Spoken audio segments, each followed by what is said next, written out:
How do you know when love becomes possession? When does a partner's concern curdle into control? And what happens when you finally break free?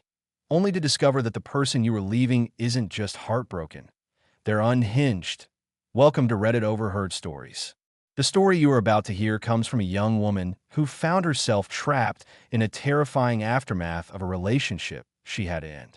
To protect her privacy, I'll be telling her story. It's a chilling reminder that sometimes the real danger begins after you say goodbye. Her relationship with him had lasted 6 months, but it felt longer. They had a history, a comfortable familiarity that at first felt like a safe harbor.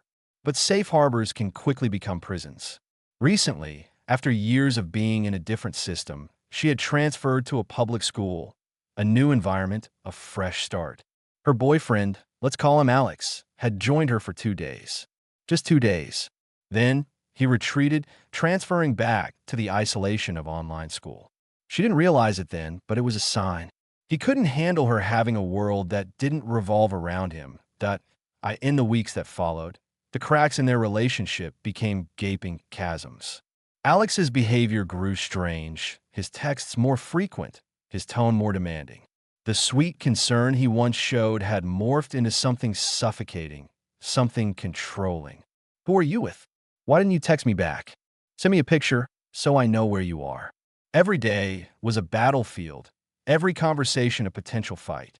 The air between them was thick with tension, and she found herself constantly walking on eggshells. At the same time, another, more profound change was happening within her. In the halls of her new school, surrounded by new faces and new ideas, she began questioning everything, including her own sexuality. It was a confusing, scary, but ultimately liberating realization. She was drawn to the easy laughter and gentle understanding she found with a girl in her art class, a stark contrast to the exhausting drama with Alex. She realized she couldn't live a lie anymore. Not for him, not for anyone. The decision was clear, and it was terrifying. She had to break up with him. The breakup was messy, but she did it. She felt a wave of relief, so powerful it almost knocked her over. She was free. Soon after, she started dating the girl from her art class, and for the first time in months, she felt like she could breathe. But her relief was short-lived. Alex's reaction to the breakup wasn't sadness. It was rage, pure, unfiltered fury, and then his revenge began. It was a modern, digital kind of warfare. He changed his TikTok account. The username became EdenLover2000, using her real name. The profile picture? A photo of her smiling from a time when she thought she was safe with him. It was a public declaration of ownership, a brand seared onto her digital identity. But he knew exactly how to twist the knife. He knew about her past struggles, about the terrifying hallucinations she had fought so hard to overcome. He knew that seeing her own image used against her, seeing her name twisted into an obsessive slogan, would trigger her deepest fears. And it worked. The paranoia came creeping back. Was he watching her? Or were people saying? The digital ghost he created began to haunt her waking moments. But his cruelty didn't stop with her. He started harassing her new girlfriend, sending her vicious messages filled with threats and insults.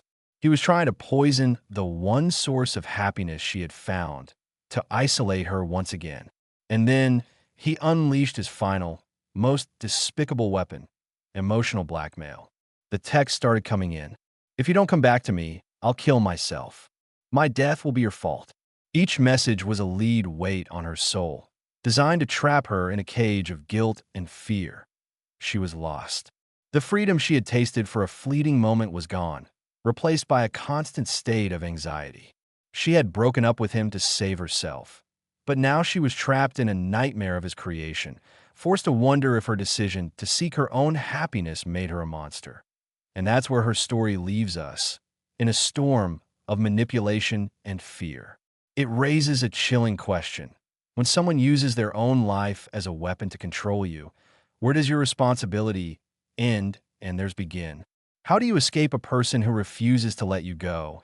And is the simple act of saving yourself from a toxic situation an act of cruelty? Let me know your thoughts and your advice for her in the comments.